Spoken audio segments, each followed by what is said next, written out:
The Force is light and full of shadows. Before we dive in, check the link in the description if you want exclusive timelines, members-only videos you won't find on YouTube, all on our Patreon. Vader's TIE Advanced drops out of formation and onto the freighter's tail before the scavenger pilot's threat board even finishes its warning chirp. The freighter is a converted hauler, hull plated in salvage scrap of a dozen mismatched colors, lumbering through a debris field on the edge of nowhere that matters. The pilot doesn't run. There's nowhere to run to, and some part of him already knows the shape closing on his scopes before his sensors confirm it. He has heard the stories other haulers tell in dim cantinas, on rim worlds nobody bothers to garrison, stories about a black shape that drops out of nothing, about engines that go cold and dead before a single shot is fired, about crews who live to tell it and crews who don't, and no clear rule anyone has ever worked out for which fate you get. His comm crackles open before he touches it. "Cut your engines," Vader says. The voice carries no threat. It doesn't need one.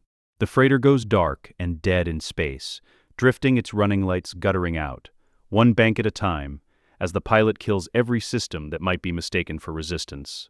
He sits with his hands raised off the console, palms flat against his knees, and waits the way a man waits for weather he can't outrun. Vader boards alone. No stormtroopers flank him through the boarding tube. No escort waits at his back, and the absence of them unsettles the crew more than a full platoon would have.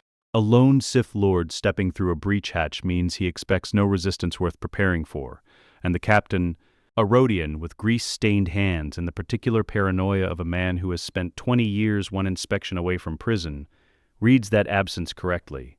He starts calculating bribes before Vader's boot clears the hatch ring. He doesn't get the chance to offer one.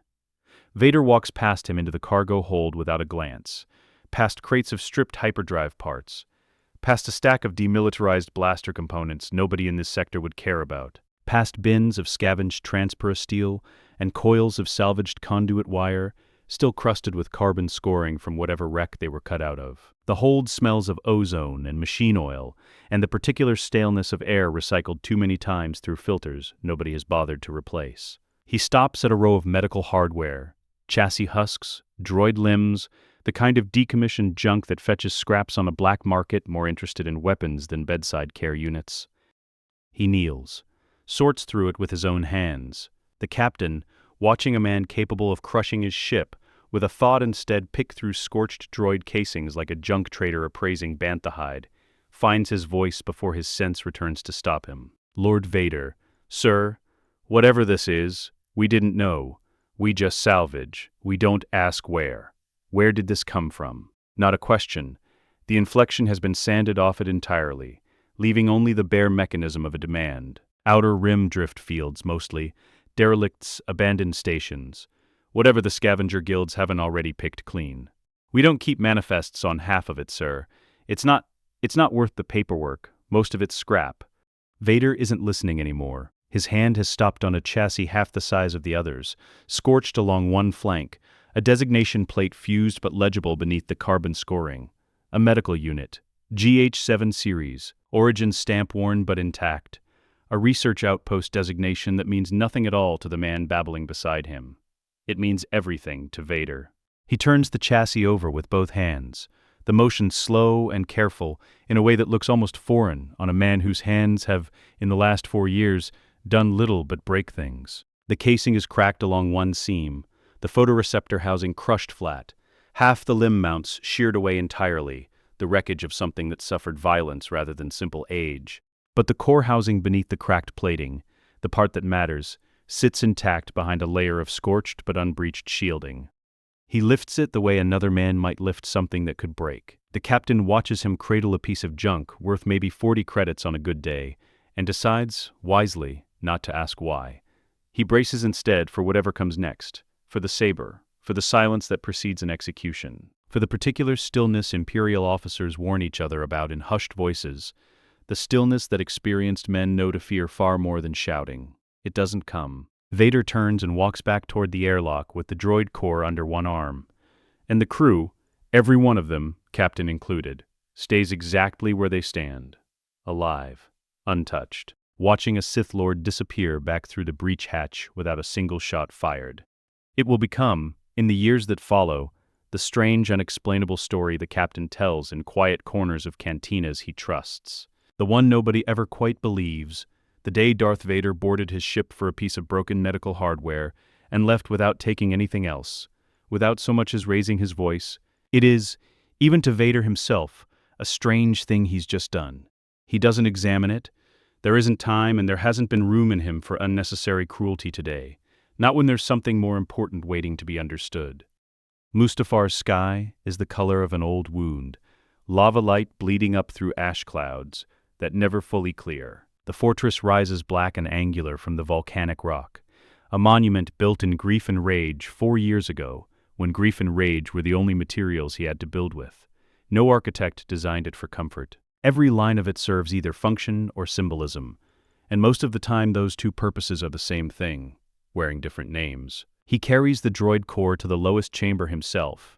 No tech crew, no analysts, just obsidian walls, the molten glow seeping faint through narrow windows, and the constant mechanical hiss of his own respirator, the only sound in a castle built for one. The chamber was never meant for delicate work. It was meant for meditation, for the kind of brooding isolation a man retreats into when he can no longer stand his own company anywhere more populated. Tonight he repurposes it without ceremony, clearing a workbench of equipment he hasn't touched in months, laying the broken chassis down with the same care a surgeon gives a patient who might still be saved. He works by hand. This is not how he operates. Vader commands fleets, breaks officers with a glance, crushes throats from across a room without rising from his chair. This is slower, surgical. He interfaces with the corrupted core through a cable run from his own gauntlet, isolating fragments of memory one corrupted sector at a time, patient in a way nothing about his last 4 years has trained him to be. The work demands a stillness he hasn't practiced since before the suit, since before a body that could simply reach out and do things with his own 2 hands rather than directing machinery to do them for him. Hour bleeds into hour. The lava outside pulses like something with a heartbeat, the chamber's only light shifting in slow tidal waves of orange and black across the obsidian walls. Fragment by fragment, the file resists him. Garbled audio, half-erased visual data, the wreckage of a recording system that wasn't built to survive a war. Most of what surfaces is nothing. Maintenance logs, diagnostic pings, the dull administrative chatter of a medical droid going about routine duties on some now-vanished research outpost. He discards each fragment as it resolves into irrelevance, moving deeper into the corrupted architecture with the patience of a man digging through ash for a single intact bone. He keeps going. Something in him, some instinct older than the suit, insists this matters more than anything currently demanding his attention in the wider galaxy. Then, one thread comes back clean, audio only.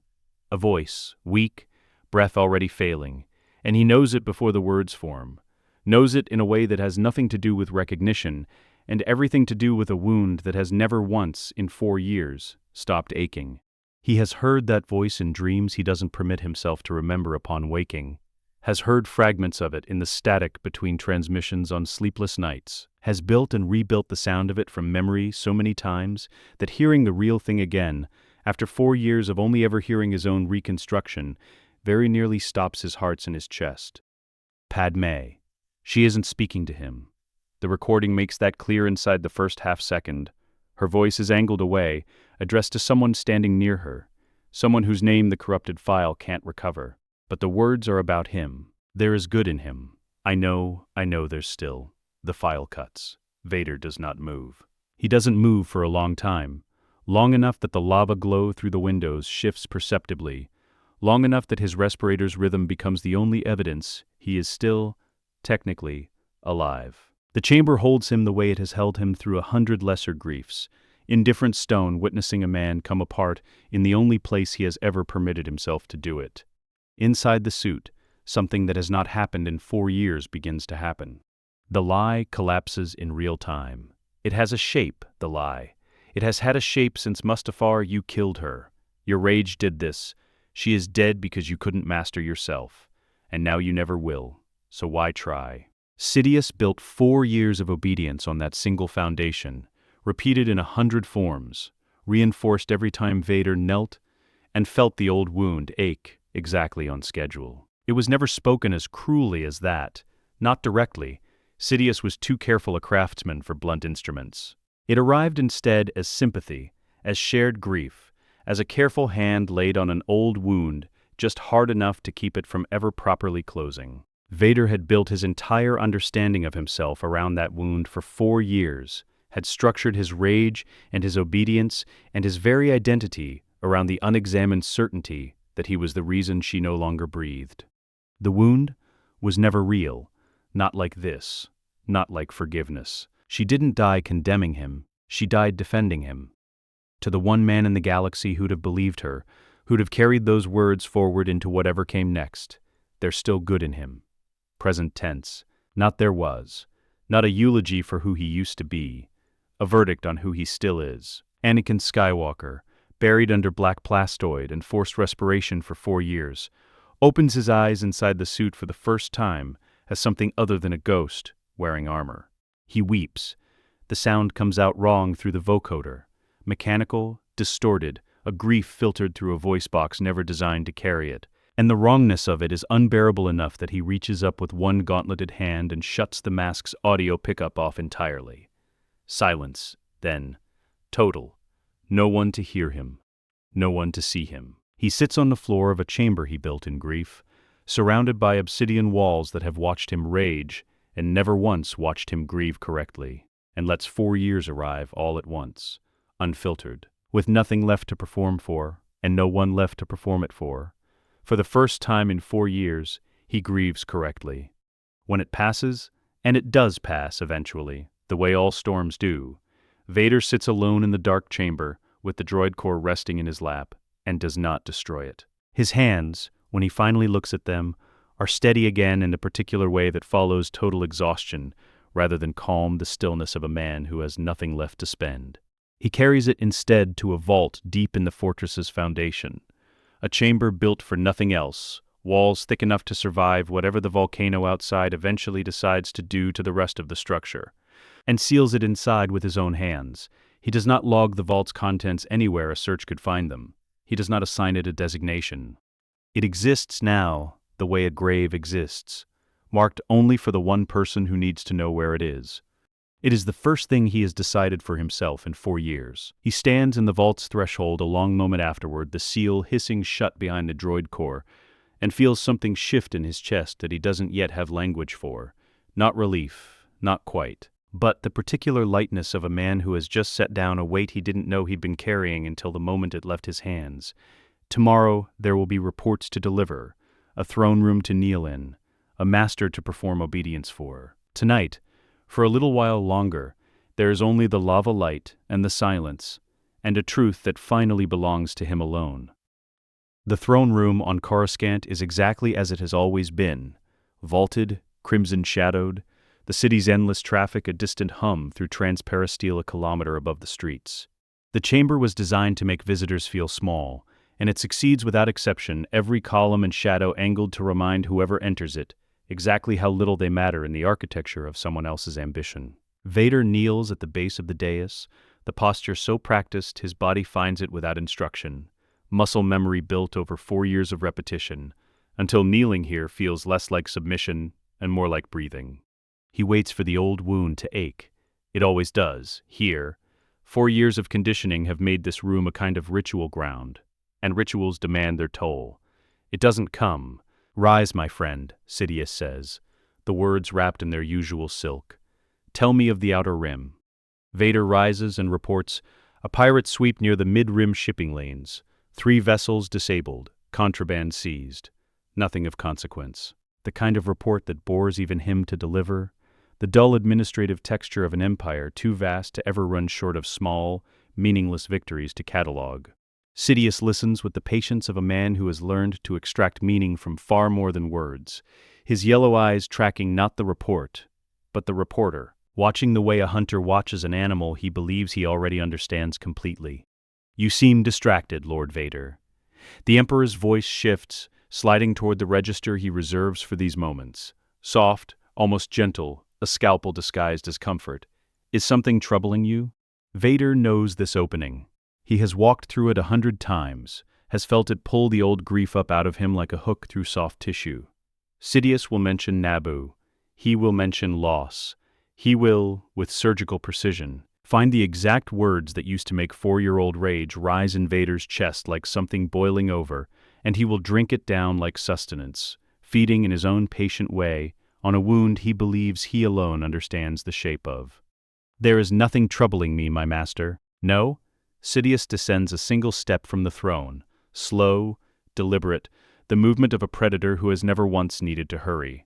I think of her sometimes, Padmé Amidala. Such a waste, a woman of such promise, undone by your anger. You must still feel it, the weight of what your rage cost you. There it is. The hook, baited and lowered exactly as it has been lowered 100 times before, each repetition a small renewal of the same ancient contract. Grief offered up, obedience extracted in return. Vader watches himself not flinch. It is a strange sensation, observing his own stillness from somewhere just behind his eyes, the way a man might watch a recording of himself rather than live inside the moment as it happens. The old reflex tries to fire. Some buried muscle memory of grief reaches for the rage that used to answer this exact provocation. The rage Sidious has spent 4 years calling forth, like a conjuring trick, summoned on command and shaped afterward into whatever obedience the moment required. It isn't there to find anymore.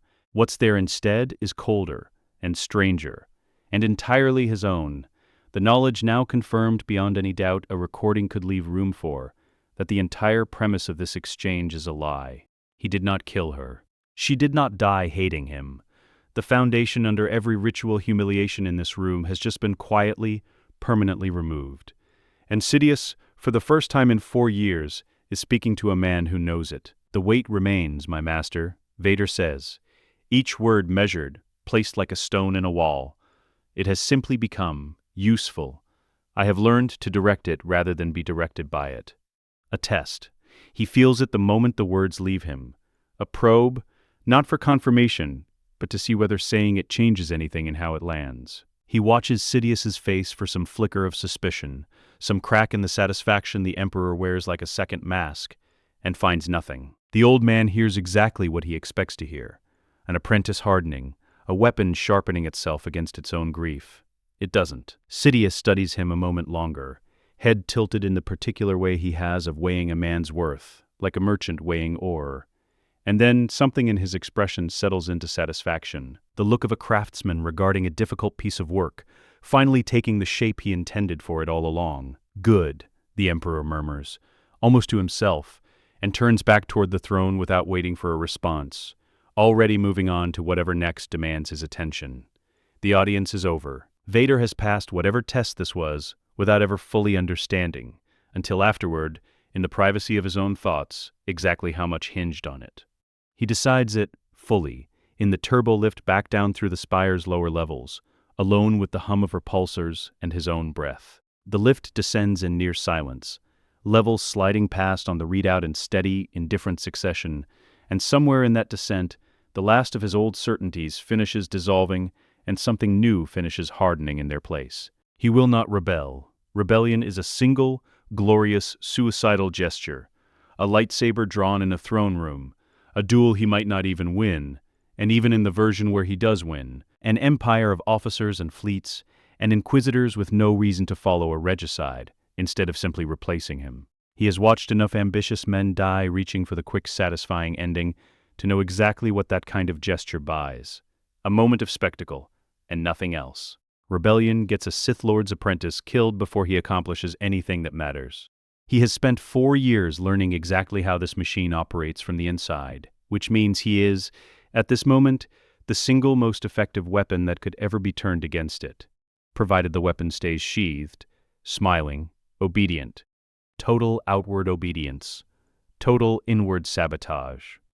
He will become the most loyal-seeming officer in the history of the Empire, and he will use that loyalty as a knife held so close to the throat that no one, least of all the man who taught him everything he knows about deception, will feel it until it's already opened the vein.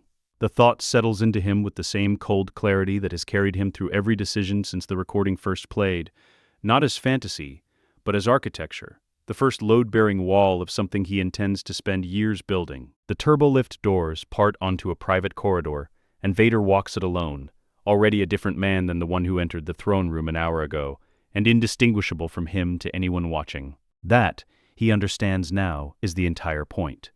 The mask was never only the plastoid and the vocoder.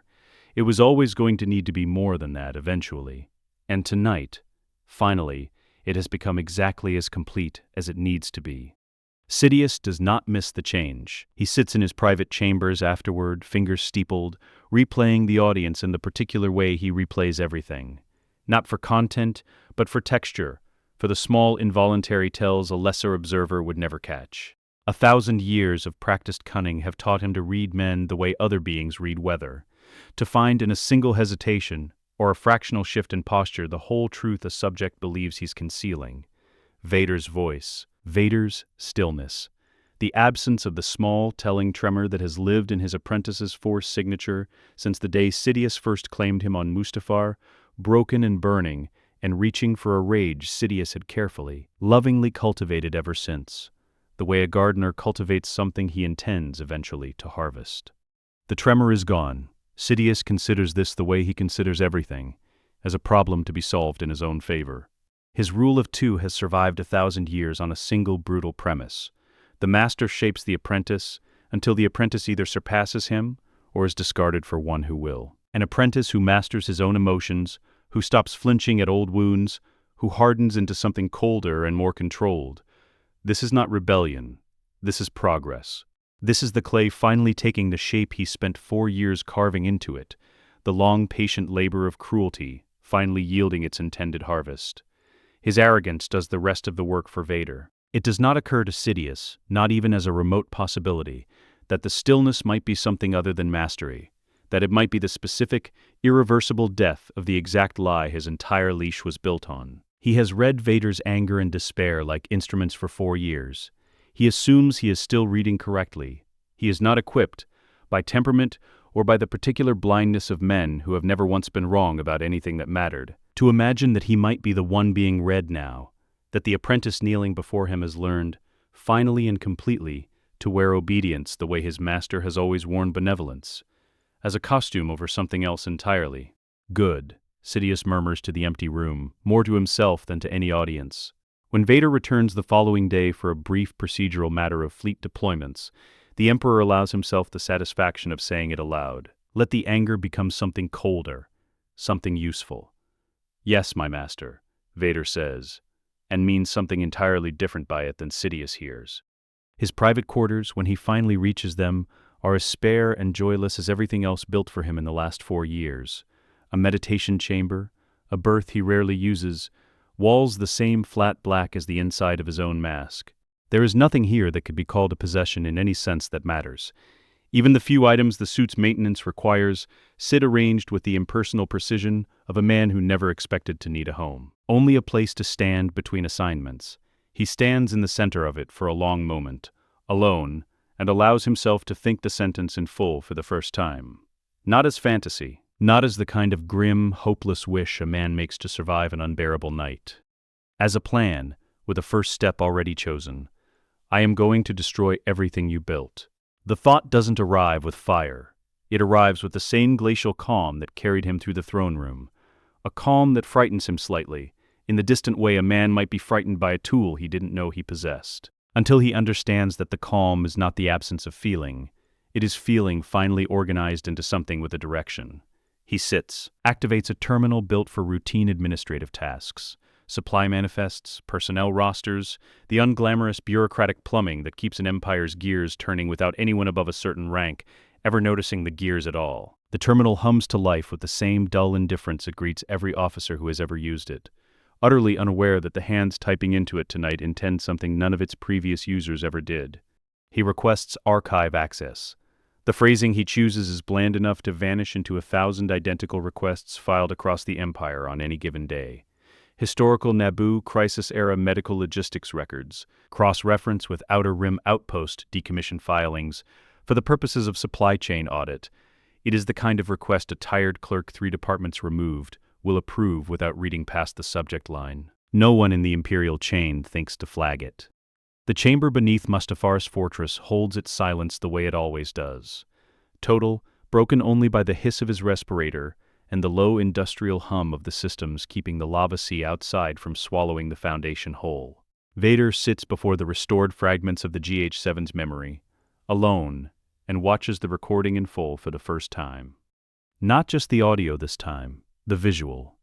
The image resolves in pieces, corrupted blocks of color resolving slow, the droid's optical sensor having recorded at an angle better suited to monitoring vital signs than composing a memory anyone was meant to keep. He works through each fragment with the same patience that recovered Padmé's voice, coaxing coherence out of damaged data one degraded sector at a time. The chamber's lava light, the only illumination besides the terminal's pale glow. A delivery room on Polis Massa, sterile and dim, the kind of austere medical bay built for function rather than comfort, all hard surfaces and recessed lighting designed to be wiped clean, rather than to offer warmth. A medical table, and on it, wrapped in two separate cloths, two small shapes. 2. The narration of his own mind stutters on the number the way a man might stutter on a step that isn't where his foot expected it to be.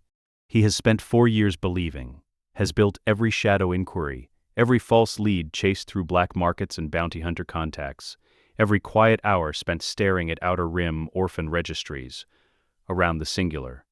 My child, one. A son, he always assumed, though even that assumption had no foundation beyond Sidious's careful, cultivated silence on the matter, a silence Vader had filled, in the absence of anything better, with whatever shape his own grief found easiest to carry. There are 2 infants on that table, and they are alive enough on the recording to be crying. He sits with that for a long moment before he lets himself move forward. 4 years of searching aimed entirely at the wrong shape of the truth.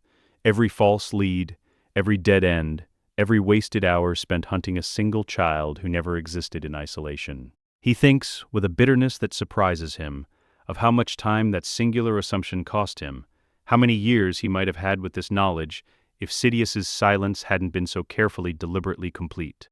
He works the way he worked the core itself, by hand, patient, methodical, the same instinct that pulled Padmé's voice out of corrupted data now turned toward pulling a daughter and a son out of 4 years of careful imperial erasure. His shadow intelligence network has existed for exactly this purpose since the year he built it. An apparatus of contacts and back-channel informants entirely separate from imperial intelligence, designed to chase rumors of a lost child without ever letting Sidious see the search being conducted. It runs through bounty hunters who owe him debts they'd rather not discuss, through information brokers paid in currency more valuable than credits, through a careful architecture of cutouts and dead drops that has, until tonight, returned nothing but dead ends, false sightings, orphan registries that led nowhere. For 4 years it has been a search engine pointed at an empty horizon. He has never once pointed it at the right question. He points it now. Cross-reference the outpost data against anyone present at the death recorded in this file. Cross-reference against any individual whose movements changed abruptly in the weeks following. A sudden absence, a sudden presence elsewhere. A child appearing in a household with no birth record to match. He builds the query with the same surgical precision he brought to the corrupted memory core, narrowing the search by hand, discarding noise, refining the question until it can only return one kind of answer. The pattern surfaces almost immediately once he is looking properly, and the speed of it is its own quiet indictment. 4 years he could have had this, 4 years lost to a search aimed at the wrong shape of the truth. He stares at the result a long moment before he lets himself trust it, the old caution of a man who has chased too many false leads before refusing at first to believe this one might be real. Leia Organa, Senator of Alderaan, a man whose public record shows, beginning almost exactly 4 years ago, the sudden guardianship of a ward, an adoption explained away in the kind of vague, sentimental language that satisfies a society columnist and would never survive a real audit. A daughter who appeared in the Organa household with no matching birth record anywhere in the Republic's surviving archives. The records are clean in the particular way that only careful, deliberate cleaning produces. Every loose thread tucked away, every awkward question preempted by a story just plausible enough that no one in 4 years has thought to pull at it. Vader pulls the public holorecord next. It takes seconds. The image resolves into a young girl, perhaps 4 years old now, dark-haired, solemn in the particular way of a child raised in a household that has taught her, even this young, the weight of being watched. She stands in the frame of some minor public function, a state dinner or a charity gala captured by a society photographer, with no idea what he was actually documenting, her small hand folded into Bail Organa's larger one. Her expression composed with a gravity that seems, even at this distance and through this much corrupted recording, faintly out of place on so young a face. He looks at her for a long time. He sees Padmé first, in the jaw, in something about the set of the eyes that has nothing to do with chance and everything to do with blood. The resemblance isn't loud. It isn't the kind of thing a stranger glancing at the hollow would necessarily catch. But Vader has spent years with Padmé's face etched into every quiet hour his mind has ever allowed itself to wander toward grief, and the echo of it here is unmistakable to him in a way it could never be unmistakable to anyone else. And beneath that, harder to name, something of himself, not a resemblance he could point to and prove. A texture, the same stubborn line at the mouth he remembers from old recordings of his own younger face. Before the face changed into something else entirely, before a duel on a volcanic shore rearranged everything about how he looked and how he moved through the world. The daughter of the Empire's most prominent dissenting senator is his daughter. The thought arrives whole, and it does not arrive as triumph. It arrives as something closer to vertigo, the specific dizziness of a man who has spent 4 years searching a galaxy for a single shape, and finding instead that the shape was hiding in the one household he'd never have thought to suspect, protected by the one man whose public cooperation with the Empire made him invisible to exactly this kind of scrutiny. Bail Organa has sat across from Sidious in formal sessions of what remains of galactic governance. He has voted, however reluctantly, for measures that kept the Empire's machinery turning. No one, least of all Vader himself, who has had every reason and every resource to look, ever thought to wonder what such a man might be hiding behind that careful, cooperative public face. He sits with the image a long time before he closes the file. There is more. A second thread survives in the corrupted log, fragmentary in a way the first thread wasn't. Burned at the edges, a name half-erased, syllables that resolve and then dissolve again under analysis, no matter how many times he runs the restoration. He works at it for hours, running the same reconstruction algorithms that recovered everything else, refusing to accept that this one piece might simply be lost. For safety, the surviving fragment reads, the rest lost to whatever damage the core suffered in the years between Polis Massa and a scavenger's cargo hold. A second child. Sent elsewhere. The destination scrubbed so thoroughly that even Vader's patience, applied for the better part of a night, can recover nothing beyond the bare fact of the sending.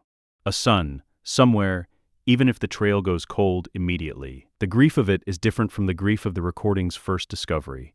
Quieter, more practical. The grief of a man cataloging a wound rather than receiving one fresh. He has a daughter he can find and cannot approach. He has a son he cannot even locate. Both truths sit in him at once, neither canceling the other, and he understands, with the same cold clarity that has carried him through every decision since the recording first played, that this second search will have to wait. Patience now is not a virtue he is choosing. It is the only instrument precise enough for what he intends to build. He logs the fragment, seals it alongside the rest in the vault he has already begun to think of as the only honest archive of his life, and turns his full attention to the question that does, at least for now, have an answer.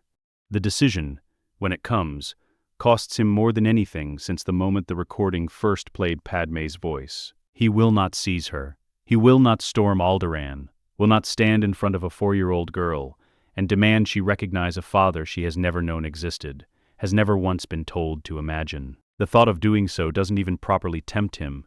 He sits with it only long enough to understand exactly why it would fail, why any version of that scene ends with a frightened child and a household shattered and nothing gained that could possibly be worth the cost. He will not expose Bail Organa, not out of mercy for the senator specifically, but because exposing him exposes her, and there is no version of that calculation that ends with his daughter safer for it. He will protect her, instead, by being invisible to her entirely, a shield she never has to know is there, never has to feel the weight of, never has to spend a single hour of her childhood wondering why a monster in black armor watches her from a distance she'll never be told about. The shape of it settles into him slowly, over the better part of a night spent alone in the lower chamber. Not a single decision, but a structure, a whole architecture of restraint he will have to maintain for years, possibly for the rest of whatever life remains to him. It is, he understands clearly, the same shape of sacrifice Padmé made when she chose to die rather than be turned against him.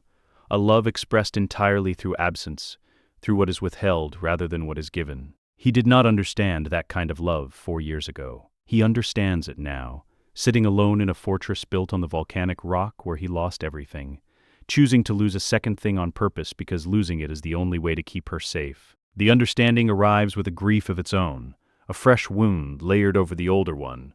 But underneath the grief, something steadier.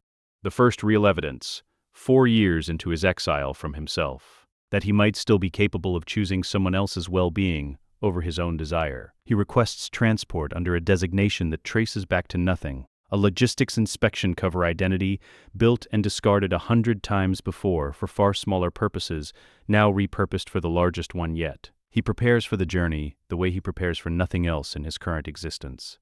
Not as a tactical operation, but as something closer to a vigil, a careful unmasking he intends to perform exactly once, and exactly correctly. Destination: Alderaan. Leia Organa is alone in his private study when the first guard goes silent over the comm. It happens without drama. No static burst, no alarmed last word. Just a channel that should carry a routine check-in report instead returning nothing at all. Bale sets down the datapad he's been working through and waits, very still, for the second check-in. The study is quiet around him, lit only by a single reading lamp and the soft ambient glow of Alderaan's capital spread out beyond the tall windows, a peaceful evening indistinguishable from 100 others, until this exact moment. It doesn't come either. He has run intelligence networks long enough, has lived under the particular pressure of being trusted with the galaxy's most dangerous secret long enough to know what this kind of silence means before his conscious mind finishes assembling the thought. Someone has come for his household tonight, methodically and without noise, and there is only one being in the galaxy capable of silencing trained palace guards, one at a time, without a single shot being fired. He does not call for help. There is no one close enough to matter, and the act of trying would only confirm to whoever is coming that he understood the visit before it arrived. He runs, in the space of a few racing heartbeats, every contingency he has ever rehearsed for exactly this scenario, and finds, to his own grim surprise, that none of them feel adequate to the actual moment now arriving. Instead, he stands, straightens his jacket with hands that are admirably steady, and turns to face the door. Vader enters without ceremony. No troopers flank him. No saber hums to life in his hand. He simply opens the door the way a man opens a door in his own home, and steps into the study with a presence that fills the room before he said a single word. The suit's weight, the mechanical rasp of breath, the particular stillness of someone who has come to do exactly one thing and will not be deflected from it by violence, because violence was never the plan. The study's warm lamplight catches the black plastoid at odd angles, and for a moment, the room holds the strange tableau of two very different kinds of power facing each other across a few meters of polished floor. Bale doesn't beg. He doesn't reach for a weapon he doesn't have. He plants himself between the door and the staircase that leads, 2 floors up, to a nursery he would die in front of without a second thought, and he meets the black masked silence with the only currency he has left. "If you've come for her," Bale says, and his voice holds despite everything, "you'll have to go through me first." Vader stops. Something in the stillness shifts, not aggression readying itself, but a kind of recalibration, as though the senator's defiance has landed somewhere unexpected. He has spent 4 years anticipating fear from the men he confronts, has built an entire reputation on the particular currency of dread his presence reliably extracts from anyone standing in his way. He had not, in any of his preparation for tonight, accounted for a man choosing to stand his ground anyway, fully aware of exactly what he was risking in choosing it without hesitation. And then, with no further word, Vader reaches up with both hands and unclasps the seals of his own helmet. The mask comes away. It is the single largest thing Vader has done in 4 years, and he does it here, now, deliberately. Not as a weapon held in reserve for some later confrontation that would need it more, but spent now, on a man who has earned the truth by standing his ground in front of a monster. The face beneath is scarred, older than its years, lined in ways that have nothing to do with age, and everything to do with what the years contained. But the eyes are unmistakably human, unmistakably alive, unmistakably grieving in a way no mask could ever convey. Bale's breath catches. He has seen hollows. He has heard descriptions secondhand from the handful of people who knew Anakin Skywalker before the suit. None of it prepared him for the specific, devastating ordinariness of the man standing in his study. Not a demon, not a machine, but a face that could have belonged to anyone, marked by a grief Bale recognizes immediately because he has spent 4 years watching it from the other direction, in Obi-Wan's eyes, in Yoda's silences. In the careful, unspoken sorrow that has followed every surviving friend of the Republic, he's kept close since the fall. Skywalker, Bale says. It isn't a question, it's a name surfacing from a decade he thought was sealed away for good, a name he hasn't permitted himself to say aloud in years. I'm not here to hurt you. I'm not here for her. Vader's voice, without the vocoder's distortion layered over it now that the audio pickup carries his natural register through the open helmet, sounds almost gentle, a register Bale would never have believed this man capable of if he weren't hearing it directly. I need you to listen before you decide what to do about that. He tells him everything, the droid core, the corrupted recording, Padmé's voice, breaking through static after 4 years of silence, speaking not to him but about him, to Obi-Wan, in a room Bale himself stood inside as she died. He watches recognition cross Bale's face at that detail, the senator's composure cracking for the first time since the conversation began. Because Bale was there, Bale heard those words firsthand, and has carried them in silence for 4 years, exactly as Padmé asked. The recognition is total and immediate. There is no version of this story Bale could have invented to test him, no detail he could fabricate that would land with that particular, devastating accuracy. There's still good in him, Bale says quietly, and it isn't a question either. It's confirmation, offered without him fully deciding to offer it, the words arriving from a part of him that has carried them silently for so long they've worn a groove in his memory. Vader's jaw tightens. The grief in his face deepens, but he doesn't look away from it. I believed, for 4 years, that I killed her, that my anger did this. It was a lie, built carefully, reinforced constantly, and I let it build everything I've become since. I know the truth now. I know what she actually said, and what it actually means. He pauses, choosing the next words with visible care. The same deliberation he gave to redirecting lightning, to interfacing with a corrupted memory core, to every act of patience this entire endeavor has required of him. I have a daughter upstairs in this house who has no idea what almost happened to her 4 years ago, and no idea what's standing in this room right now. I intend to keep it that way. He doesn't ask for forgiveness. He's careful about that, deliberate, the words chosen the way a man chooses each footstep on ice. I'm not asking you to trust me. I'm not asking to be her father. I understand exactly what that would cost her, and I won't take it. I'm asking for permission to help. On your terms, never close enough to put her at risk. Bale studies him for a long moment, the silence stretching taut between 2 men who each hold the power to destroy the other's entire world, with a single choice. He has spent years building a careful mental model of Darth Vader as an instrument of pure cruelty, a man with no capacity left for anything but obedience and rage.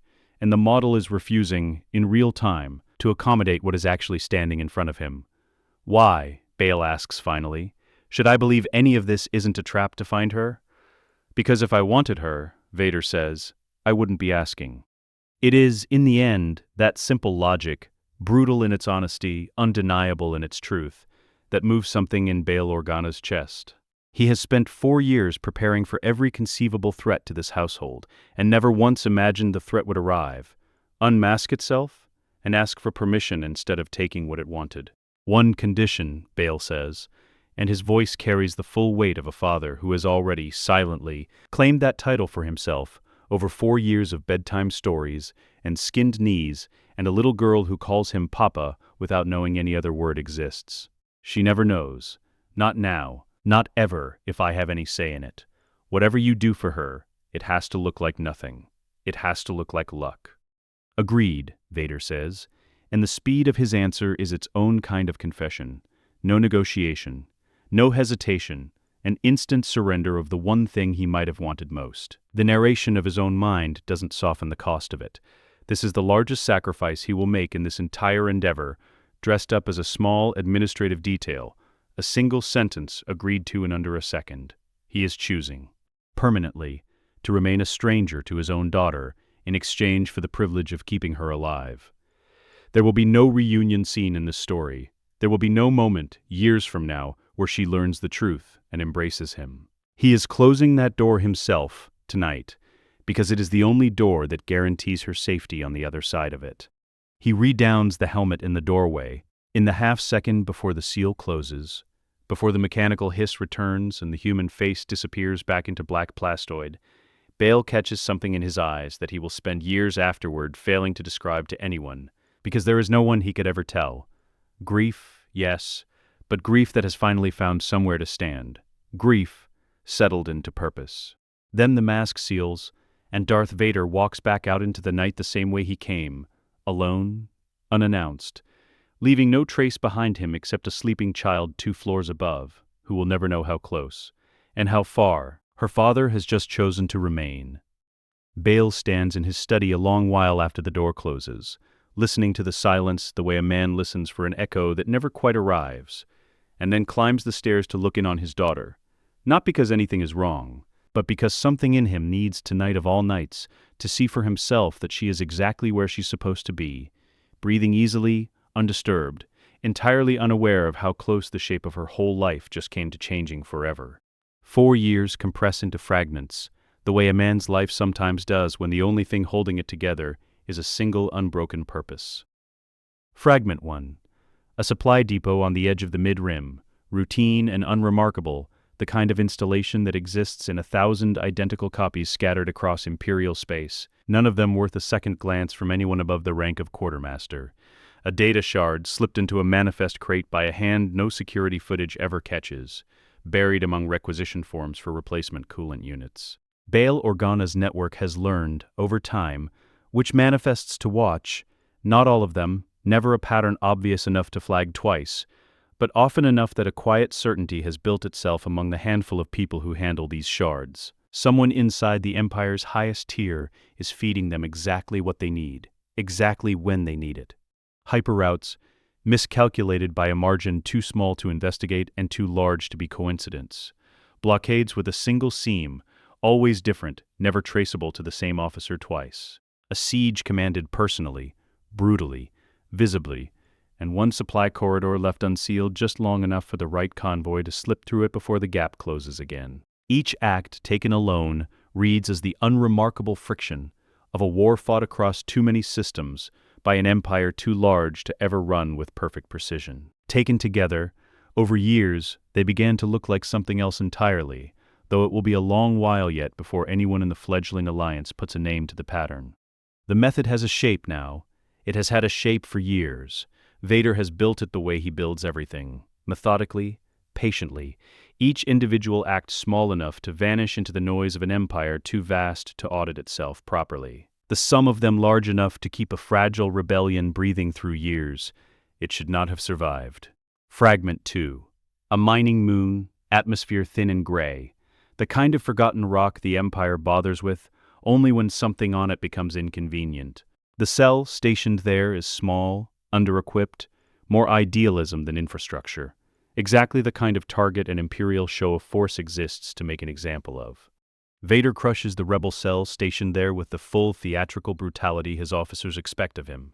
Troopers advancing in formation. A command bunker reduced to rubble under a hand gesture that ends 3 lives without him crossing the room. The violence is real. The lives lost are real. And he does not pretend to himself, even years into this practice, that any of it costs nothing. His officers watch and see exactly what they're meant to see. The Emperor's enforcer. Merciless, thorough, incapable of half measures. What they don't see is the corridor.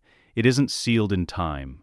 A detail logged afterward as an unfortunate gap in the perimeter, the kind of thing that happens in chaotic engagements. The kind of thing no one questions twice, when the man who failed to seal it is also the man standing over the rubble of everyone else. 3 senior cell leaders walk out through that gap into the dark, alive, while Vader's outward fury fills the silence behind them with enough spectacle that no one thinks to count survivors too carefully. He times the gap to the second, leaves it open exactly as long as the escape requires, and not a moment longer, and seals it again himself before any subordinate's report could ever flag the discrepancy. The arithmetic runs constantly behind his eyes, even as the violence plays out in front of his officers. Exactly as choreographed, this many visible casualties buys this many invisible survivors. It is a ledger no one else can see, balanced in real time, the cost of the war's optics, paid in the currency of bodies he cannot save, so that the ones he can save have somewhere left to run. He has stopped expecting the math to ever feel fair. He has only ever asked it to be correct. Fragment 3. A briefing room on a rebel cruiser somewhere in the outer rim, dim and crowded, the air thick with the smell of recycled atmosphere, and too many bodies working too many hours.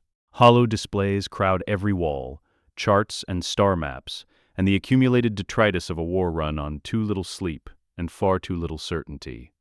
An intelligence officer, young, sharp-eyed, the kind of analyst every fledgling rebellion depends on, without ever properly thanking, lays out a pattern on a hollow display that has been bothering her for the better part of a year. Statistically, this isn't luck, she says, gesturing at a constellation of close calls and improbable escapes mapped across a dozen systems. The pattern undeniable once it's laid out in full like this. Someone inside is feeding us routes. High-tier access. Whoever it is, they're better placed than anyone we've ever had. Code name? Bale asks, seated near the back, his face carefully neutral, the practiced stillness of a man who has spent years learning not to let his expression betray anything that matters. Working title's the Ghost, she admits, with the faint embarrassment of an analyst who knows a better name should exist and simply hasn't found it yet. Nobody's come up with anything better. Whoever they are, they're a phantom. No contact pattern, no demands, no ego, just results. Bale says nothing.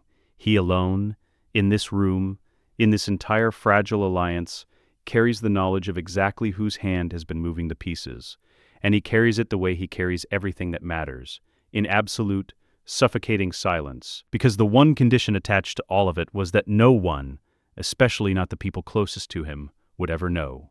He listens to the briefing continue around him, watches officers and analysts speculate about the Ghost's possible identity, a disillusioned officer, a deep-cover operative, a defector waiting for the right moment to fully emerge, and offers nothing to correct or confirm any of it. Fragment 4. Mustafar again, the lava sea outside the obsidian windows pulsing the same slow, patient rhythm it has pulsed for years, as constant and indifferent as it was the night this all began. Vader sits alone in the lower chamber, no recording to restore tonight, just the weight of a private ledger he keeps in his head and refuses to write down anywhere a search could ever find it. He counts. Soldiers under his own command, dead in skirmishes he couldn't fully sabotage without exposing the method itself. Every act of mercy has a ceiling. Every gap he leaves has to be narrow enough that no analyst flags it twice. And that ceiling means some battles simply cannot be bent the way he'd want them bent. Men who followed his orders, trusted his command, died doing exactly what he told them to do. And he carries every one of those deaths without ever being able to explain to anyone why they weigh on him differently than an Imperial officer's deaths are supposed to weigh. He has tried, on nights like this, 1, to find some way of feeling less for the troopers under his command than he felt for the rebels he's saved, some clean ideological division that would make this entire war easier to carry, and has never once succeeded. Grief, it turns out, does not sort itself neatly by uniform. The alternative would be simpler in some ways. Open rebellion, a lightsaber drawn in a throne room, a single glorious ending. It would also mean an undefended daughter on Alderaan, a son still unlocated somewhere in the galaxy's vastness, an empire that would barely stagger before replacing him with someone less inclined toward mercy at all. He has run this calculation more times than he can count, and it always resolves the same way. He carries the weight without complaint, because complaint is a luxury reserved for men with simpler choices than his. Fragment 5. Closing. A data shard arrives through the usual channel, buried in the usual unremarkable manifest, and Bale decodes it alone in his study with the door locked the way he always does now. A small ritual of caution he has performed so many times in 4 years. It no longer even registers as caution, only as habit, the same way a man locks a door behind him without consciously deciding to. Most of it is routine.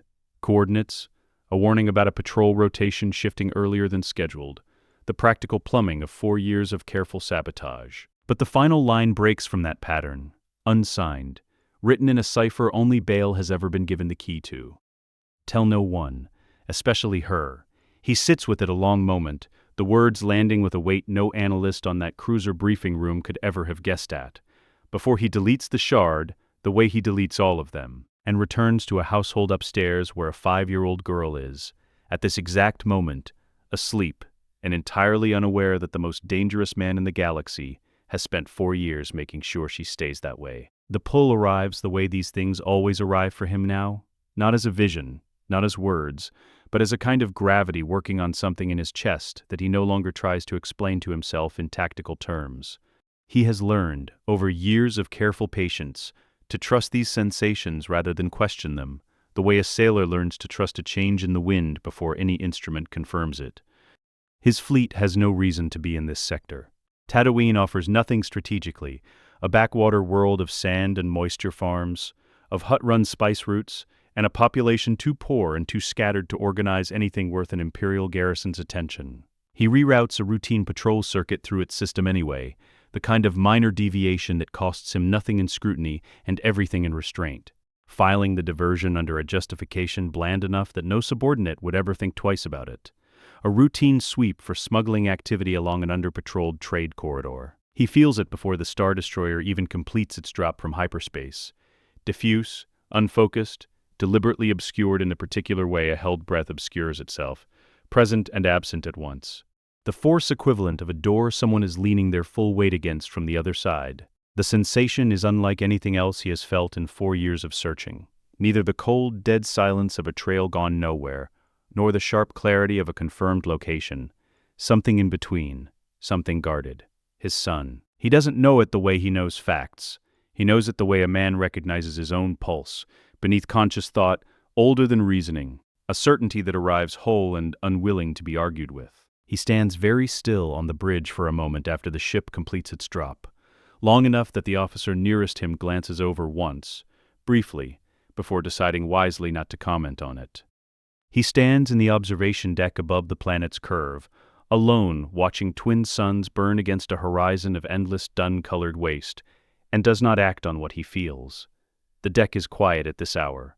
Most of the bridge crew occupied elsewhere, and he is grateful in a distant way for the privacy it affords him, for the chance to stand here without an audience while something old and aching works through him in slow waves. This is the hardest restraint the last 4 years have asked of him, harder in its way than kneeling before Sidious and feeling nothing where rage used to live. Everything in him strains toward the surface below, toward a single moisture farm somewhere in that ocean of sand, toward a boy who is, at this moment, almost certainly going about some unremarkable chore entirely unaware that his father is in orbit, close enough to touch and forbidden, by his own design, from closing that distance. He imagines it without meaning to, a boy bent over some piece of farm machinery, hands dirty with the same kind of work Vader himself once did on a planet not so different from this one. A whole ordinary life unfolding beneath him that his presence could shatter with a single ill-considered choice. He could locate him. The force pull is diffuse, but diffuse is not the same as untraceable, and Vader has spent 4 years tracking far fainter signatures than this. A few hours of focused search, perhaps less. He could stand in front of his son by nightfall. The thought holds a temptation sharper than anything Sidious's lightning ever managed to provoke in him. A pull that has nothing to do with duty, and everything to do with a hunger 4 years of careful restraint have done nothing to diminish. He doesn't. The reasoning is the same reasoning that has governed every choice since the chamber beneath Mustafar first played Padmé's voice back to him. Closeness is a liability his children cannot afford. A daughter on Alderaan he has sworn never to approach. A son, here now, close enough to feel. And the same vow applies with equal weight, because the moment Sidious's attention, or worse, some accident of fate neither of them controls, turns that presence into a death sentence. He stays in orbit. He does not descend. Layered into that same diffuse pull is something sharper. A second force signature, threaded through the first like a wire run carefully around something fragile, deliberately masked, concealment worn the way a coat is worn, habitual rather than desperate. Vader recognizes the shape of it even through years of grief and distance, even through whatever changes 4 years of exile might have worked on the man wearing it. The masking is good, careful, practiced, clearly maintained over a very long time, but it has a particular texture Vader would know anywhere, a discipline he learned, originally, from the very man now using it to hide. Obi-Wan. The recognition lands strangely, not the rage that name would once have summoned, not the consuming need for a rematch that defined the early years of this suit's existence, but something closer to a held, complicated stillness. His old master is alive, has been alive this entire time, hiding in plain sight on the single planet least likely to draw Imperial attention, close enough to the boy's signature that the two presences read almost as one from this distance. For a moment, Vader simply stands with the knowledge, turning it over the way he might turn over an old wound, to see whether it still bleeds the way it used to. He's watching over him. The thought arrives without bitterness, which surprises Vader more than the discovery itself. 4 years ago, the knowledge that Obi-Wan Kenobi still drew breath would have ignited something violent and immediate in him, a wound demanding to be reopened, a debt demanding collection. Now it arrives as something closer to gratitude, strange and unfamiliar in his chest. Obi-Wan has spent these same 4 years doing, for his son, exactly what Vader has spent them doing for his daughter, standing guard from a distance, choosing absence as a form of protection. The parallel strikes him with an almost vertiginous force. Two men who once tried to kill each other on a riverbank of fire, each spending the years since in an identical, silent vigil neither knew the other was keeping. We have both been doing the same thing, all this time, without either of us knowing. He could end this here. The thought surfaces, cold and clear, unhurried by any actual desire to act on it. He could descend, locate the Force signature precisely, force the confrontation that's waited 4 years to happen, settle the old debt with Obi-Wan in whatever currency old debts like that get settled in. He could demand to see his son's face, just once, just close enough to know what he looks like grown. He turns the possibility over for a long moment, weighing it honestly rather than dismissing it out of hand, because he owes himself at least that much honesty after everything the last 4 years have cost him. He chooses not to. It isn't fear that stops him. He has fought Obi-Wan before and survived worse than anything his old master could bring to a second encounter. It's the same calculus that has governed every decision since the recording first played, applied here with the same unforgiving discipline. Closeness is a liability his children cannot afford, and that math doesn't change because the temptation is stronger this time, because the pull in his chest is sharper, because some buried part of him aches in a way 4 years of careful control hasn't fully numbed. He turns the Star Destroyer's patrol pattern away from the planet's surface, ordering a sweep of the outer system instead, plausible, procedural, the kind of decision that raises no questions from his bridge crew, who log it without a second thought and move on to the next item on a long, unremarkable patrol manifest. But he leaves something behind first. He has the means readily available, a data spike, encrypted in a cipher built from fragments of a language only a Jedi trained in the old ways would recognize as anything but corrupted noise. A private code he and Obi-Wan once shared in another life, back when the two of them were master and apprentice, rather than enemies separated by an ocean of grief. He has it delivered to a dead-drop coordinate in the deep desert, a stretch of dune sea with no settlements, no traffic, nothing a casual passerby would have reason to investigate. The kind of place only someone actively watching the Force's currents, someone like Obi-Wan, would think to check. The message is brief. He composes it alone in his quarters before the fleet departs the system. Each word weighed the way every word has been weighed for 4 years now. Nothing wasted, nothing risked. Keep him safe, Master. I will finish what was started. He signs it with the single letter that belongs to a man who died on Mustafar and was, until very recently, the only part of himself Vader believed had died there too. Obi-Wan finds it 3 days later, drawn to the coordinate by a disturbance in the Force he can't initially place. Not threat, not violence. Something stranger, almost gentle in its insistence. The kind of pull that takes him most of a morning's walking to finally understand isn't danger at all. He digs the spike free of the sand, with hands that have grown calloused and weathered in exile. The simple physical labor of an old man who has spent years learning to live without the comforts a Jedi temple once afforded him, and reads the message twice before he allows himself to believe what the single initial means. He sits down in the sand. He stays there a long time, the twin suns crossing slowly overhead. An old man in a worn robe holding a fragment of encrypted data that has just told him, in 4 short sentences, that the friend he buried in his memory 4 years ago is not only alive but has spent that entire time, in his own broken and unspoken way, fighting for exactly the same thing Obi-Wan has spent it fighting for. He thinks of the boy back at the homestead, of all the years he's spent watching him from a careful, deliberate distance, never once imagining that somewhere else in the galaxy, another man was keeping an identical vigil over a daughter neither of them has ever been permitted to know. He doesn't cry, he has done enough of that already over the years, for losses that turned out, apparently, not to be quite as final as he believed. He simply sits and breathes and watches the horizon where a moisture farm sits just out of sight, and lets himself believe, for the first time in 4 years, that there might still be something worth hoping for in all of this. The years that follow ask less of Vader's grief and more of his patience. What began on a scavenger freighter and unfolded across a few short years of discovery slows, now into something closer to a vigil. A daughter grows up on Alderaan, never knowing the shape of the man who watches her exam scores arrive a fraction too smoothly. Who watches a transport schedule shift just enough to keep her clear of a route that would otherwise have run her shuttle past an Imperial checkpoint on a day better avoided. The interventions are always this small, always this deniable. A clerical correction here, a maintenance delay there, nothing that would survive a determined audit, but nothing that needs to, because no one is ever looking for a pattern this carefully scattered.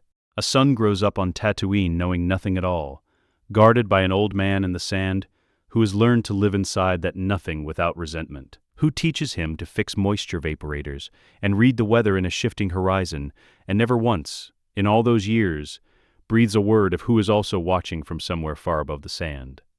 The ghost keeps feeding the Alliance exactly what it needs, and never enough to be traced. The ledger in Vader's head keeps growing, line by quiet line, a decade's worth of small mercies bought at the price of larger ones he cannot afford. He has stopped expecting the work to ever feel finished. He has only ever expected it to continue, year after year, an unbroken thread of careful sabotage running beneath the surface of an empire that has no idea how thoroughly compromised its own enforcer has become. By the time a new Imperial superweapon project finally reaches the stage where its existence can no longer be hidden behind requisition codes and need-to-know clearances, the boy on Tatooine is no longer a boy, and the girl on Alderaan has the bearing of a young woman who has already begun, quietly, to do the kind of work her adoptive father once did at her age, the careful diplomatic groundwork of someone learning, even before she fully understands why, how to speak for people who have no other voice left in the halls of power. Vader has not seen either of their faces since the hollow record he pulled in a vault beneath Mustafar years ago. He has not needed to. The ledger has been enough. The reactor core levels of the Death Star stretch downward in concentric rings of scaffolding and exposed conduit, the station still wearing the half-finished look of a project too vast for any single mind to hold complete. Engineers swarm the gantries in their hundreds, the air thick with the smell of hot metal and ozone, the entire chamber alive with the particular controlled chaos of a deadline everyone above a certain rank is terrified of missing. Director Krennic walks half a step behind Vader's left shoulder, the anxious energy of a man whose career rides entirely on a deadline that has slipped twice already, his voice pitched somewhere between briefing and pleading. The Emperor expects completion within the cycle, Lord Vader. I assure you, every system has been, show me the schematics. Vader doesn't break stride. All of them. Engineers fall silent as he passes, the particular silence reserved for men who have learned that questions invite scrutiny they cannot survive. He walks the reactor levels with the same focus he once brought to the GH-7's corrupted memory core, years ago now. Patient, methodical, scanning structural diagrams projected from a dozen consoles with an attention to detail that unsettles every technician in the chamber far more than violence would. Krennic trails him through level after level, narrating tolerances and specifications Vader has already stopped listening to, while Vader's actual attention moves through each projected diagram with a thoroughness no inspection in this station's history has ever received. It is, he notes somewhere beneath the surface of the inspection, a strange echo. The last time he searched this carefully through fragmented, half-buried data, he was looking for the truth about his wife's death. Now he searches a station built to enforce the very tyranny her death financed, hunting for something he cannot yet name but expects, with cold certainty, to find. He does not yet know what shape it will take. A weakness, a flaw. Some single thread an engineer's conscience couldn't bear to leave entirely buried, but 4 years of this work have taught him that systems built by thousands of hands, under enough pressure, For long enough, always carry at least one such thread, if a man is patient enough and looking carefully enough to find it. He finds it on the 11th schematic, buried in a subsystem labeled with the dry bureaucratic language of structural engineering reports nobody above a certain rank ever actually reads. A vent shaft, a thermal exhaust port, narrow enough to seem incidental, positioned with a precision that no accident could explain, running directly into the main reactor, bypassing 3 redundant safety systems that should have made such a route impossible by design. Vader studies it for a long moment, motionless, while Krennic hovers nearby explaining something about ray-shielding tolerances that Vader has already stopped listening to entirely. His attention narrowed now to a single thread of conduit that someone, somewhere in the station's vast engineering staff, built and then quietly, carefully made sure no review ever caught. He recognizes immediately what he's looking at. A flaw of this magnitude, in a station crewed by tens of thousands of engineers, inspected and re-inspected at every level of Imperial oversight, does not survive by accident. Someone built this on purpose. Someone with access, with skill, with a conscience that couldn't carry the weight of what this station was built to do. And the nerve, somewhere along the way, to plant a single thread that might one day unravel the whole thing. Someone inside this project wanted this station to die. He doesn't know the engineer's name yet. It doesn't matter. What matters is the flaw itself, sitting in front of him on a console screen, waiting to be either reported or ignored. The briefing room, an hour later, holds a dozen senior engineers and Krennic at the head of the table, presenting a final structural review before submission to Imperial Command. The room is too warm, lit by the cold light of a dozen holo-displays, cycling through diagrams nobody at the table has the authority to meaningfully question. The particular institutional fatigue of men who have spent years building something they're no longer permitted to feel ambivalent about. A junior engineer, young, earnest, the kind of man who still believes his job is to find problems rather than bury them, raises his hand partway through the presentation. Sir, if I may, there's an anomaly in the thermal exhaust routing on level 11. The tolerances are outside spec for a port that size feeding directly into primary systems. I'd recommend a full re-engineering pass before final certification. The room goes quiet in the particular way rooms go quiet, when someone has said something true and inconvenient in front of people who would rather not have heard it. Several engineers glance instinctively toward Krennic, then away from him again just as quickly, none of them willing to be the second voice in a conversation that has already gone further than anyone in this room wanted it to go. Vader lets the silence stretch exactly long enough to be its own verdict before he speaks. Negligible, he says. The word carries no heat, no urgency, only the flat, absolute weight of a man whose authority in this room exceeds everyone else's combined. A standard maintenance vent. You will find similar configurations throughout the station's secondary systems. The junior engineer hesitates, glances at Krennic for support that doesn't come, and visibly decides, in real time, in front of everyone, that his career is worth more than a structural footnote no one else in the room seems concerned about. Yes, Lord Vader, my apologies for the oversight. No one in the room dares contradict the dismissal a second time. Vader has built years of reputation specifically for moments like this. One, a temper feared enough that even legitimate concerns die quietly rather than risk testing it twice. He uses that reputation now, deliberately the way a man might use a tool built for an entirely different purpose, repurposed in service of something its original architect never imagined. The meeting moves on. The schematic is approved. No one in the room will ever know how close they came, in that small silence, to undoing years of someone else's careful, anonymous courage. Alone afterward, in the narrow observation corridor overlooking the reactor's slow, methodical assembly, Vader allows himself something he hasn't permitted in longer than he can easily measure. The corridor is empty at this hour. The engineering crews rotated out for a shift change, leaving him alone with the vast skeletal structure of the station's heart visible through the transparasteel below. Not grim duty, not the cold calculation that has carried him through every decision since the chamber beneath Mustafar. Something closer to hope, fragile, almost unfamiliar in his chest, the sensation of a man watching a single thread of possibility extend itself out past the edge of what he can currently see. Somewhere, someday, he doesn't know when, doesn't know who, doesn't know what shape the moment will take. This exact flaw might be the thing that ends it all. A station built to enforce absolute terror, broken by a single buried weakness that survived years of inspections because the one man with the authority to flag it chose, instead, to protect it. And I will have been the reason it survived to do so. The thought sits in him without triumph, without the satisfaction a smaller man might feel at having outmaneuvered an empire. It sits instead like a quiet private vow, one more stone laid in a foundation he has been building, invisibly, for longer than anyone around him understands.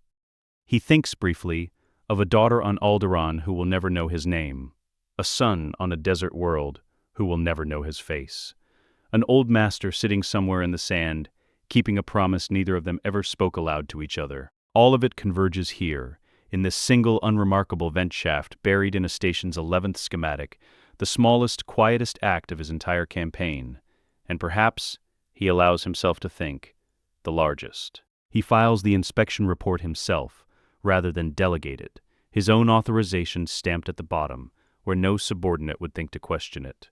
One line, false, and final. No structural concerns identified. The summons arrives without the usual administrative padding. No requested time window, no agenda line, just a single directive routed directly to Vader's personal channel. Report to the throne chamber, alone. He feels it before he reads the second line. Not suspicion exactly, recognition. The particular quality of a trap closing that has been closing slowly for longer than he's allowed himself to notice. He sits with the summons a moment before responding, running back through years of careful sabotage, weighing whether this is the night the math finally fails him. The walk through the Death Star's upper levels toward the throne chamber tells him everything before he arrives. Royal guards line the approach in numbers that aren't ceremonial. Too many for a routine audience, positioned with the spacing of men prepared for violence rather than decoration. And ahead of them, radiating through the station's corridors like heat off Duracrete, Sidious's presence in the Force, coiled, patient, deliberately unhidden, the particular stillness of a predator who wants his prey to feel the weight of the trap before it springs. Vader could turn back. The thought surfaces and dissolves in the same breath. Running now confirms whatever suspicion has already taken shape in his master's mind. Accomplishes nothing except trading a clean confrontation for a desperate one. He continues walking instead, each step measured, the same glacial calm that has carried him through years of performance, settling over him now like the last piece of armor. The doors part, he enters. Sidious sits upon the throne at the chamber's far end, hands folded, the picture of a patient man finally permitted to stop pretending patience. Vader stops at the customary distance and does not kneel. Neither of them comments on the omission. Lord Vader, the Emperor's voice carries none of its usual silk tonight. Something rawer beneath it, theatrical in its restraint. A man savoring the moment before he reveals he has won. I have been waiting a long time to see how deep the rot went. I find I am almost disappointed it took me this long. He rises from the throne, unhurried, descending the dais steps one at a time while he speaks, each word laid down like evidence at a trial whose verdict was decided before it began. Statistically improbable rebel escapes, dozens of them, across years, each one explainable individually, until I finally instructed my analysts to stop explaining them individually. He reaches the chamber floor, circles Vader slowly, his voice dropping into something almost conversational. Leaked routes, convoys that should have died in blockades and didn't. And then, more recently, a structural flaw on my own station, buried in a schematic no competent engineer could have missed, and no loyal officer would have left unreported. He stops directly in front of Vader, close enough now that the performance of patience finally cracks into something sharper. Tell me, my old friend, was it her, the woman who's haunted you for years, finally reaching past the grave to finish what her death started? Vader says nothing. There is no version of denial left available to him, no further angle of deflection that survives this much evidence, laid out this precisely. He has known, somewhere beneath the surface of every careful calculation for months now, that this moment was a clock rather than a permanent blind spot, that Sidious's paranoia, the same paranoia that has kept every Sith master alive long enough to be betrayed by an apprentice eventually, would not stay misdirected forever. The performance ends now.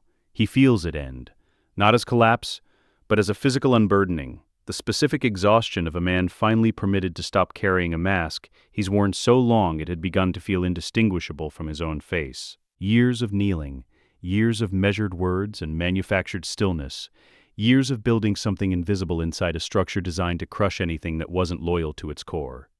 He straightens instead of bowing his head. It is the first time in this entire endeavor that he stops pretending, and the narration of his own mind marks it the way a man marks the moment a wound finally stops aching from the inside. Not with relief exactly, but with something adjacent to it, the strange lightness of having nothing left to hide. Yes, Vader says. The word costs him nothing now. All of it. Sidious's face, for the briefest fraction of a second, betrays something Vader has never once seen cross it in all his years of service. Not anger, not yet, but a flicker of genuine shock. The specific disorientation of a man who has spent 1,000 years certain he could read every apprentice he ever made, finding out in a single word that he has been wrong about this one for longer than he can stand to calculate. The shock burns away into fury almost instantly. Then you have made your choice, Sidious says, and the silk is gone entirely now, replaced by something ancient and furious and entirely unguarded. He raises both hands, and lightning crackles to life between his fingers. Pale, violent, hungry in the way it has always been hungry, the same weapon that has punished, tested, and shaped Vader for years now turning fully and finally against him. The royal guards move on some unspoken signal, fanning out to flank, their vibro weapons igniting in a wall of red light around the chamber's perimeter. Vader ignites his saber, not in panic, not in the desperate scramble of a man caught unprepared. He has known this moment was coming for months, has rehearsed it in the silence of Mustafar's lower chamber more times than he could count. And what rises in him now as the blade extends is something closer to relief than fear. Years of performance, ending in the one place it was always going to end, a throne room, a man who built his entire service on a lie, a debt finally due. The duel begins, and from its first exchange, it announces itself as fundamentally unlike every other lightsaber battle in this man's service. Vader is not fighting from rage. The royal guards reach him first, vibro weapons crimson in the chamber's dim light, moving with the disciplined precision of warriors trained to kill anything Sidious points them at. Vader meets them with economy rather than spectacle, a parry that redirects rather than overpowers, a single fluid motion that disarms the nearest guard, and ends his part in this fight before he's fully committed to it. The second falls in much the same way. The third lasts longer, but not by much. He registers somewhere beneath the mechanics of combat, a strange thing to feel while killing. Tactical necessity rather than display, every blow placed to end the threat with the least violence the moment requires. None of the cruelty years of reputation might have taught an observer to expect. The last guard falls. The chamber holds only 2 men now, and the throne behind them, and the lightning already building in the Emperor's open palms. Sidious unleashes it at full strength, pale fire arcing across the distance between them, expecting either total destruction or the familiar rage-fed resistance he has watched his apprentice manage in smaller skirmishes before. Vader raises a hand and takes it instead. The lightning floods into his palm, his arm climbing toward his shoulder in white-hot threads of agony that should, by every precedent years of service has taught him, overwhelm whatever defense he can manage. It doesn't. Something underneath the pain holds, not the old grim endurance born of self-hatred, but something else entirely, anchored in a different foundation altogether. He thinks of her, not the manufactured grief Sidious spent years cultivating, but the truth instead, the actual memory now restored and irreversible. There's still good in him. Forgiveness instead of condemnation. The emotional precondition that a different version of this moment, born from fury alone, could never have met. The lightning bends, and streams instead from Vader's outstretched hand back toward the throne it came from. Sidious's face changes, not shock this time, but something closer to fear, the specific ancient terror of 1,000-year-old order's final inheritor, discovering in real time that the weapon he built his entire mastery around has just been turned back on him. He breaks the connection, diving aside, his own lightsaber drawn. The duel that follows bears no resemblance to the lightning exchange that preceded it. Sidious fights desperate now, every strike carrying the weight of a man who understands, perhaps for the first time in centuries, that he might actually lose. Vader meets him with something that isn't desperation at all. It is, if anything, sorrowful, a grief threaded through every parry, every controlled strike, the specific ache of a man ending something rather than destroying it. He overpowers him.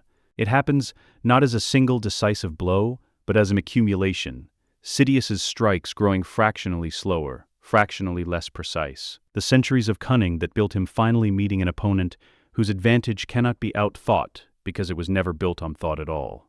Vader closes the final distance, breaks the Emperor's guard, and the duel ends. There is no triumph spoken aloud to fill the silence. Sidious falls in the throne room constructed to be his masterpiece, ending in the one place the tradition was always, eventually, going to end. The chamber goes silent.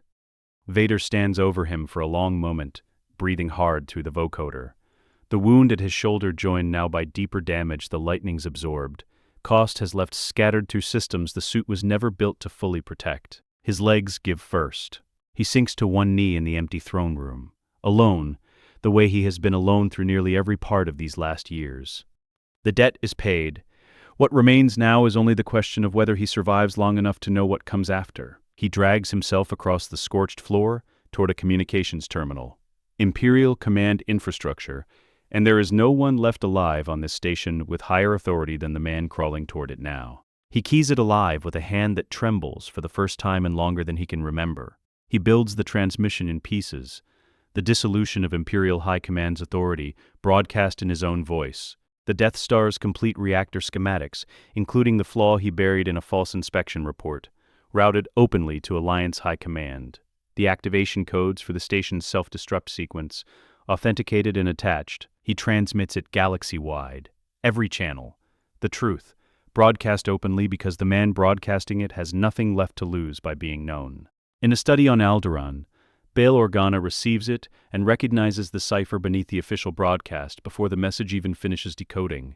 He sits very still, understanding without needing it spoken aloud. Thank you, he thinks, knowing it will never reach the man it's meant for, knowing that not reaching him is exactly the way this was always going to end.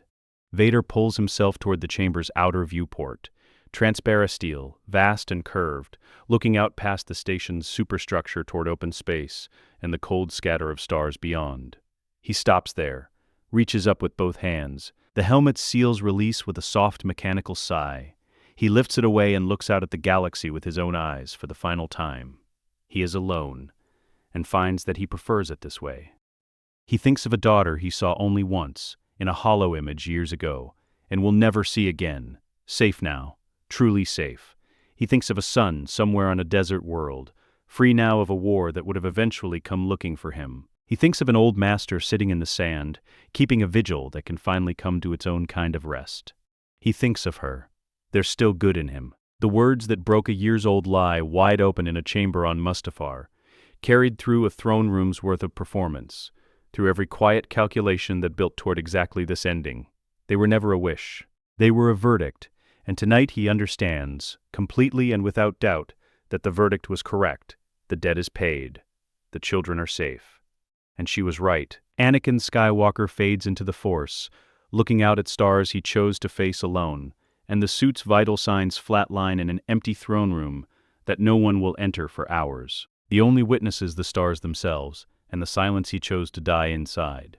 Somewhere outside time, in a place formless, and without distance, two presences meet. There is no dialogue here. There doesn't need to be, not as a spoken reunion, but as something closer to light recognizing light. Two things that were always meant to find each other again, finally, quietly, completely whole. The story closes on the same four words that opened it, spoken once more, not as a fragment recovered from corrupted data this time, not as a wound waiting to be healed, but as a truth finally fully arrived at its destination. There's still good in him. Let us know what you'd like to see next. The end.